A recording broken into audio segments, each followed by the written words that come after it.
Peoples party کی central executive committee کا لاہور میں اجلاس ہوا۔ اجلاس میں ملک کی مجموعی سیاسی اور معاشی صورتحال سمیت انتخابات کے حوالے سے تجاویز پر غور کیا گیا۔ شازیہ مری کا کہنا تھا کہ صدر کے پاس تاریخ کے اعلان کا اختیار نہیں ہے، صدر واضح موقف نہیں دیتے، دونوں طرف کھیلتے ہیں۔ پیپلز پارٹی کسی صوبے میں کمزور نہیں ہے، لیول پلینگ فیلڈ ملنی چاہیے۔ تفصیلات کے لیے دیکھیے محمد یاسین کی رپورٹ۔ بلاول ہاؤس لاہور میں پاکستان پیپلز پارٹی کی سینٹرل ایگزیکٹو کمیٹی اجلاس کے بعد میڈیا سے گفتگو کرتے ہوئے رہنما پیپلز پارٹی شازیہ مری کا کہنا تھا کہ حلقہ بندیاں اگر ضروری ہیں تو الیکشن کی تاریخ کا بھی اعلان ہونا چاہیے۔ صدر کے پاس الیکشن کی تاریخ دینے کے اعلان کا اختیار نہیں، الیکشن سے متعلق کنفیوژن پیدا کرنے کی کوشش کی گئی ہے۔ یہ فیصلہ کرنا ضروری ہے کہ وہ خط صحیح تھا یا غلط تھا، پھر یہ بتائیں کہ جس شخص نے وہ خط لکھا کیا اس کے پاس اختیار ہے ڈیٹ کو اناؤنس کرنے کا یا نہیں ہے۔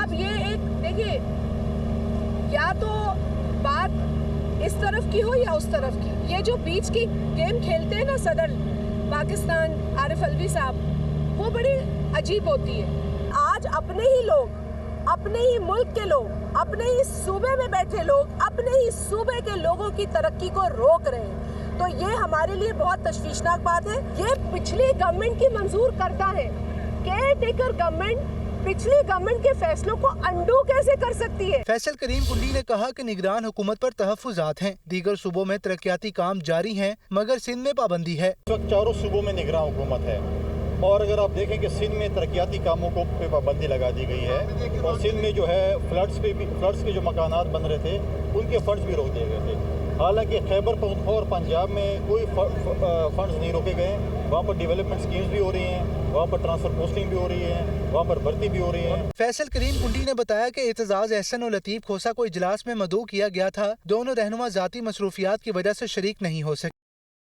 ویلکم بیک ناظرین۔ افغانستان نے پاکستان کے خلاف اپنی سرزمین استعمال نہ ہونے کی یقین دہانی کرا دی ہے، جس کے بعد ترخم بارڈر آج سے دوبارہ کھلنے کا قوی امکان ہے۔ افغانستان سرزمین پاکستان کے خلاف استعمال نہ ہونے کی یقین دہانی افغان عبوری حکومت کے وزیر خارجہ مولوی امیر خان متقی نے کرائی۔ مولوی امیر متقی کا کہنا تھا کہ افغان سرزمین پاکستان کے خلاف معاندانہ کارروائیوں کے لیے استعمال نہیں ہوگی۔ افغان وزیر خارجہ نے پاکستانی ناظم الامور سے ملاقات میں انسانی بنیادوں پر سرحد کھولنے کی درخواست کی۔ تورخم بارڈر 9 روز بند رہنے سے تجارتی سرگرمیاں مکمل طور پر معطل تھیں۔ سرحد کے دونوں جانب مال بردار گاڑیوں کی لمبی قطاریں لگی ہوئی ہیں۔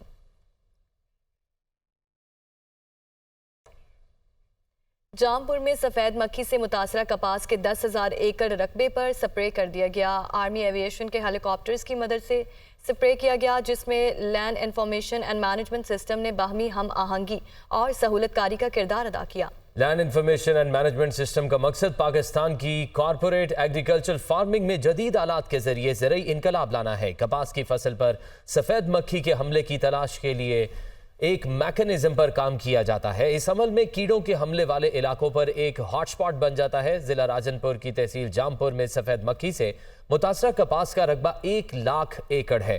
آرمی ایوی ایشن کے ہیلی کاپٹرز کی مدد اور ضلعی انتظامیہ کے تعاون سے 10,000 ایکڑ سے زائد رقبے پر کیڑے مار دوا کا سپرے کیا گیا، جس میں لمز کا کردار باہمی ہم آہنگی اور مینجمنٹ کا رہا۔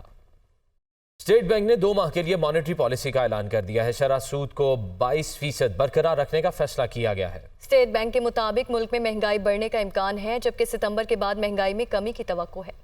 اسٹیٹ بینک نے شرح سود کو 22% پر برقرار رکھنے کا اعلان کر دیا۔ مانیٹری پالیسی اعلامیے میں اسٹیٹ بینک کا کہنا ہے کہ ستمبر میں مہنگائی بڑھنے کا امکان ہے، جبکہ ستمبر کے بعد مہنگائی میں کمی کی توقع ہے۔ اسٹیٹ بینک کا مزید کہنا ہے کہ انتظامی اقدامات اور زرعی پیداوار بڑھنے سے رسد کے مسائل حل ہوں گے۔ کرنسی اور اجناس مارکیٹ میں سٹے بازوں کے خلاف کارروائی کی گئی، جس سے مہنگائی کم ہوگی۔ نجی شعبے کے قرضے کے مانگ میں کمی آئی ہے، لیکن 2 ماہ میں ٹیکس آمدن 27% بڑھی۔ اسٹیٹ بینک کا مزید کہنا ہے کہ ٹیکس کو بڑھانے کے ساتھ سرکاری اداروں کے نقصانات کو کم کرنے کی ضرورت ہے، جس کے لیے نجکاری کے عمل کو تیز کرنا چاہیے۔